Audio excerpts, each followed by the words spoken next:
Finblox qui pourrait être la prochaine victime collatérale du crash des cryptos, la DAO de Tron qui rachète des jetons TRX, les régulateurs américains qui enquêtent sur Celsius, Circle qui va lancer son stablecoin euro, ou encore la Russie qui pousse le minage mais qui ne veut pas de paiement en crypto. Bienvenue dans ce Daily Crypto où je vais vous résumer ces dernières actualités du monde crypto.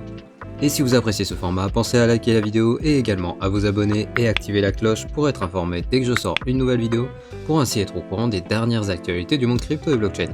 Et si vous voulez participer au développement de la chaîne, vous pouvez désormais me soutenir en me laissant un pourboire sur Tipeee, et je précise que même un pourboire d'1€ peut grandement aider à me dégager du temps pour YouTube, pour au final vous offrir un contenu encore plus pertinent et plus professionnel.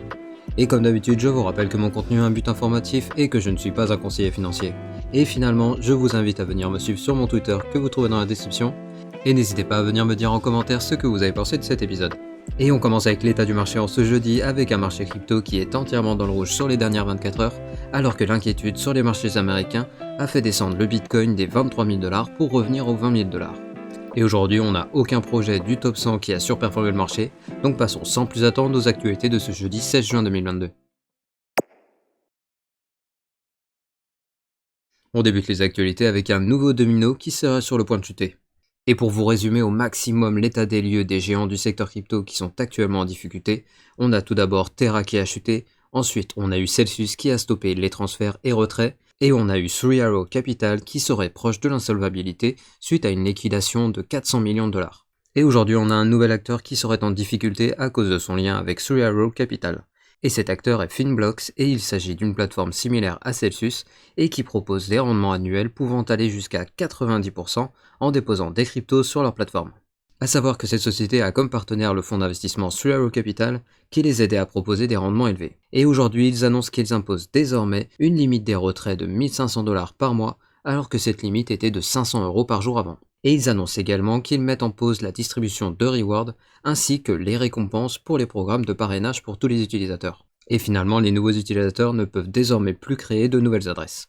Et pour expliquer ces décisions radicales, la société déclare que pour maintenir l'intégrité de la plateforme et protéger les utilisateurs, ils ont dû prendre cette décision et dans le même temps, ils annoncent qu'ils étudient l'impact de Three Arrows Capital sur la liquidité de leur plateforme. Et donc désormais on voit très clairement que de plus en plus de plateformes qui offrent des rendements sur les cryptos ont désormais peur d'un bank run qui consiste, je vous le rappelle, en une fuite massive des capitaux hors de la plateforme. Et la solution trouvée par ces acteurs pour se protéger contre ce type de menace est de tout simplement bloquer totalement ou en partie les fonds d'utilisateurs. Et on continue avec les sociétés crypto qui sont actuellement en difficulté, avec Tron qui, je vous le rappelle, a bien des difficultés à maintenir la stabilité de son stablecoin algorithmique USDD, qui est descendu, comme vous pouvez le voir à l'écran, à 95 centimes cette semaine, et qui est aujourd'hui à 97 centimes de dollars. Et je précise que le stablecoin peine à se maintenir malgré les investissements dans plusieurs actifs pour garantir la parité au dollar, qui représenterait en théorie plus de 200% du total des jetons en circulation. Et dans les actus du jour, on apprend que la DAO de Tron a pris la décision de débloquer 220 millions d'USDC pour acheter des jetons Tron sur Binance afin de créer une pression acheteuse sur le jeton. Et suite à ce rachat, le prix du jeton est passé de 40 centimes à 60 centimes, mais étant donné que l'ensemble des marchés a pris de la valeur sur cette période, l'impact de ce rachat reste tout de même à relativiser.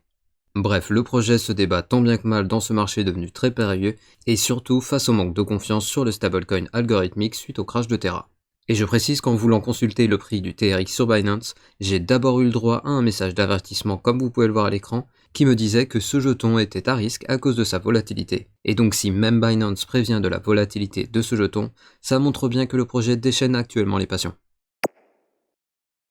Et toujours en parlant des sociétés en difficulté, on a Celsius qui attire désormais l'attention des régulateurs américains. En effet, d'après Reuters, il y aurait des régulateurs de 5 États américains qui auraient ouvert une enquête sur la décision qu'a pris la société de geler les comptes des utilisateurs. Et parmi ces États, on retrouve le Texas, l'Alabama, le Kentucky, le New Jersey et Washington. Et donc probablement que des poursuites judiciaires pourraient bientôt s'ajouter à leurs difficultés financières. Et d'ailleurs, en parlant de stablecoin, on a aujourd'hui Circle, la société émettrice du stablecoin USDC, qui annonce qu'ils vont prochainement introduire un stablecoin euro. En effet, le jeton qui se nommera Eurocoin, avec son ticker qui sera EUROC, devrait être introduit d'ici la fin du mois par l'institution.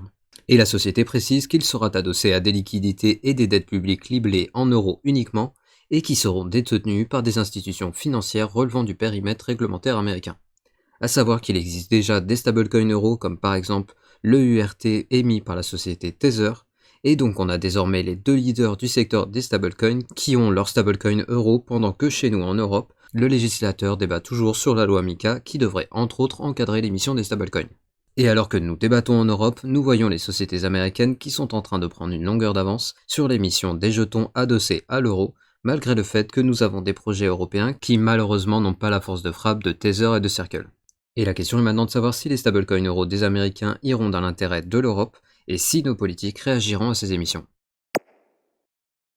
Et parlons maintenant de minage avec un partenariat d'envergure dans l'industrie du minage. En effet, aujourd'hui on apprend que l'une des principales compagnies pétrolières russes nommée Gazpromneft et l'un des leaders du minage Bitriver vont s'associer pour miner des cryptos.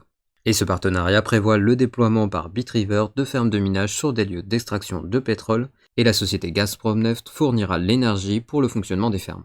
Et le communiqué de l'entreprise précise que les fermes de minage seront installées soit dans de nouvelles zones d'extraction où les infrastructures de transport ne sont pas encore mises en place, ou encore sur des installations éloignées où le coût du transport est trop important. Et je précise que la société Gazpromneft est une filiale du géant Gazprom, qui est une société d'extraction de gaz et qui, je précise encore une fois, est détenue par l'État russe. Et donc on a ici un exemple qui nous démontre que le réseau Bitcoin est totalement apolitique et qui récompense toute personne participant à sa sécurisation. Et alors que les monnaies du monde entier sont en train de rentrer en concurrence actuellement, c'est peut-être bien cet apolitisme qui fera que finalement, Bitcoin deviendra l'étalon de valeur reconnu par tout le monde. Et on reste aux USA avec la Banque Centrale de Russie qui semble faire des concessions sur les cryptos. En effet, je vous rappelle que la Banque Centrale a jusque-là été opposée aux cryptos et elle souhaitait purement et simplement les bannir. Et aujourd'hui, suite à des déclarations d'il y a quelques semaines qui disaient que la Russie pourrait prochainement autoriser les cryptos comme moyen de paiement pour les paiements internationaux, la présidente de la Banque Centrale russe a déclaré que les cryptos pourraient être utilisés pour les paiements internationaux à la condition qu'elles ne pénètrent pas dans l'économie russe. Ce qui veut dire que la Banque Centrale russe s'ouvre désormais à l'utilisation des cryptos pour les paiements internationaux, mais elle reste fermement opposée à l'utilisation des cryptos comme moyen de paiement pour la population russe. Et sans transition, on a la marque suisse de montres de luxe Tag Heuer qui va vous proposer de faire de vos NFT un signe extérieur de richesse. Et pour rappel, la marque avait annoncé il y a 3 semaines qu'ils acceptaient les paiements en crypto sur leur site, et hier ils ont annoncé une nouvelle option sur la montre connectée nommée Calibre E4 qui permettra d'afficher des NFT dans un hexagone de la même manière que sur Twitter pour montrer qu'on est bien le propriétaire du NFT. Et l'option fonctionnera via Ledger ou votre wallet MetaMask. A savoir que pour montrer vos NFT avec cette montre, elle vous en coûtera quand même 1700 €, soit 0,085 BTC au cours actuel. Et donc malgré la crise que traverse le secteur, on voit que l'adoption continue, même pour les aspects les plus spéculatifs de l'écosystème. Et en parlant de MetaMask, on a eu hier une faille qui a été découverte. En effet, pour plusieurs wallets de navigateurs tels que MetaMask, Phantom, Brave et d'autres wallets de type extension de navigateur, il y avait une faille qui permettait de dérober les fonds sur le portefeuille. Et cette faille apparaissait lorsqu'un utilisateur avait importé son wallet sur un autre navigateur grâce à sa seed phrase et lorsqu'il avait coché une case permettant de la faire apparaître à l'écran. Et dans ce cas-là, la seed phrase se retrouvait stockée sur le PC et un pirate ayant accès au PC avait donc la possibilité d'avoir accès au wallet et donc de se servir librement. Mais je précise que cette faille a récemment été comblée et il est donc vivement conseillé de mettre à jour l'extension si vous ne l'avez pas encore fait et même d'éventuellement transférer ces fonds vers un nouveau wallet pour vraiment être sûr d'être en sécurité. Et on finit les actualités du jeudi avec le flash du jour. Tout d'abord, on a 3 Arrows Capital qui continue de vendre pour éviter d'être insolvable.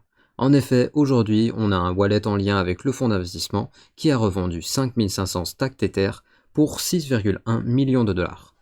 Ensuite, on a un citoyen américain qui poursuit en justice Elon Musk ainsi que Tesla et SpaceX en accusant le milliardaire de faire partie d'une fraude visant à soutenir le Dogecoin, et il dit représenter l'ensemble des personnes ayant perdu sur Dogecoin, et il réclame quand même 258 milliards de dollars de dommages-intérêts. Ensuite, on a un rapport de Capgemini qui nous dit que 71% des personnes fortunées auraient déjà investi dans les cryptos. Ensuite, en France, on pourrait bientôt utiliser un système de billetterie basé sur la blockchain pour les JO de 2024. Et finalement, on a Yves Saint Laurent qui fait son entrée dans le Web3 en collaboration avec la société française Ariane, dont le but est d'aider des grosses sociétés à faire leur entrée dans le Web3. Et ainsi se termine le Daily Crypto du jeudi. Je vous rappelle que je publie ces vidéos du lundi au samedi et les récaps crypto tous les dimanches. Et je vous invite à venir me suivre sur mon Twitter que vous trouvez en description. Et si vous voulez soutenir mon travail et m'aider à développer la chaîne, je vous rappelle que vous pouvez désormais me soutenir à partir de 1 € par mois sur mon Tipeee que vous trouverez également en description. Et comme d'habitude, pensez au like pour le référencement de la vidéo et à l'abonnement ainsi que l'activation de la cloche pour être notifié dès que je sors une nouvelle vidéo. Et je vous dis à demain pour un nouveau Daily Crypto.